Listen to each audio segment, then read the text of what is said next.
हाय दोस्तों, मैं पीएम त्यागी आज आप फिर एक बार महत्वपूर्ण डिस्कशन करने आपके साथ आया एस्ट्रोलॉजी पर। आजकल बहुत सारे लोग नाराज़गी करते हैं और कुछ सवाल बड़े पूछते हैं कि सर कुछ पंडित जो है हमें पूजा करने से मना करते हैं, पूजा मत करो, आपको पूजा नहीं करनी, आपको पूजा से अच्छा लाभ नहीं मिलेगा। तो जी ऐसा कैसे हो सकता है? देखिए, किसी भी चीज़ को ना बिना सोचे समझे जब भी आप करेंगे तो वो आपको अटपटी लगेगी। आप उसका लॉजिक समझो, वो लॉजिक क्या है। लाल किताब में इस बात को बताया गया है भाई, इन इन लोगों को पूजा नहीं करनी। किन किन लोगों को नहीं करनी?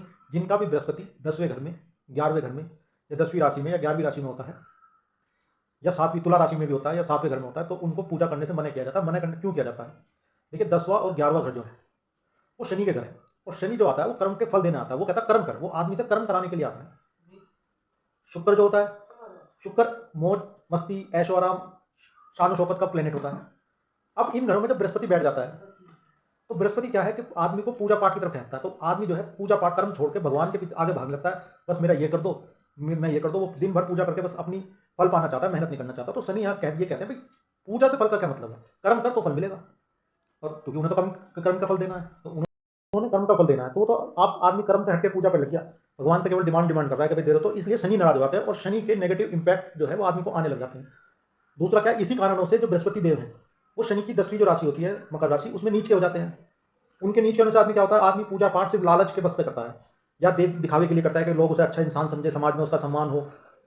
पूजा से उसका कोई इंटरेस्ट नहीं होता। या आदमी सिर्फ पूजा में सारे दिन पूजा में लगा रहेगा, बस फल मिल जाए, फल मिल जाए, फल मिल जाए, फल मिल जाए, कर्म नहीं करता। तो इसलिए शनि नाराज हो जाता है और शनि के नेगेटिव इंपैक्ट सबसे ज्यादा आते हैं। लाल किताब में भी यही बताया गया है। ये सबसे पहले कॉन्सेप्ट जो दिया ये लाल किताब ने दिया कि भाई जिनके भी 10वें या 11वें घर में बृहस्पति बैठे हो उनके लिए पूजा अलाउड नहीं है। इसीलिए नहीं है कि वो आदमी पूजा पूजा में ये सोता बस मैं पूजा कर लूँ और शनि के नेगेटिव इंपैक्ट से बच जाऊँ, काम करने से बच जाऊँ, कर्म न करना पड़े, कहीं शनि मुझसे कर्म न करवा दे। तो इसीलिए लाल किताब में इस चीज़ को मना किया गया है भाई, ये आदमी पूजा करेगा तो कर्म से हट जाएगा, कर्म से हटेगा तो शनि नाराज होगा, शनि नाराज होगा तो शनि के नेगेटिव इंपैक्ट उस आदमी की लाइफ में आते हैं, कष्ट आने लगते हैं और वो आदमी परेशान होता है। तो इसलिए कहा जाता है कि भैया आप पूजा पाठ ज़्यादा मत करो, मंदिर में जाओ, हाथ जोड़ो, आ जाओ, अपने घर में भी हाथ जोड़ो, मंत्र मंत्र जोर जोर से चिल्ला के आरती वारती करना, ये सब मना किया जाता है। 7वें घर में भी यही है। 7वां घर शुक्र का होता है। वो कहता है भाई मौज मस्ती करो, शान शौकत से जिंदगी जियो।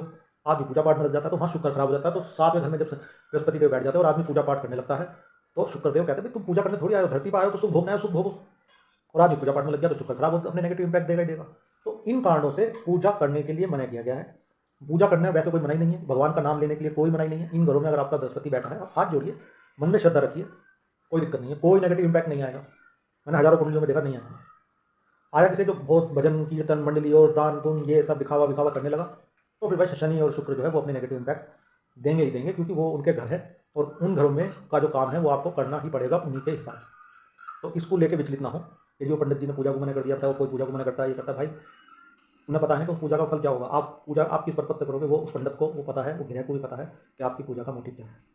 आपके मन में श्रद्धा है, आप अपने मन में भगवान को पूजिए। कौन मना कर रहा? कोई पंडित मना नहीं करने का, कोई पंडित मना नहीं करने का कि आप मन में, वो ये कह रहा है बस मंदिर में बैठ के भजन कीर्तन दिखावा ये सब मत कर, आडंबर मत कर।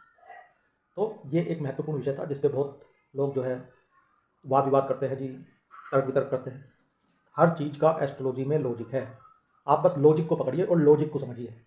जब आप लॉजिक को नहीं समझते तो तर्क वितर्क और ऊल फजूल की बातें होती है, जबकि एस्ट्रोलॉजी में कोई ऊल फजूल बात नहीं है, बिल्कुल सटीकता से। और अब साइंटिफिक नासा भी बहुत सी चीज़ों को मानने लगा।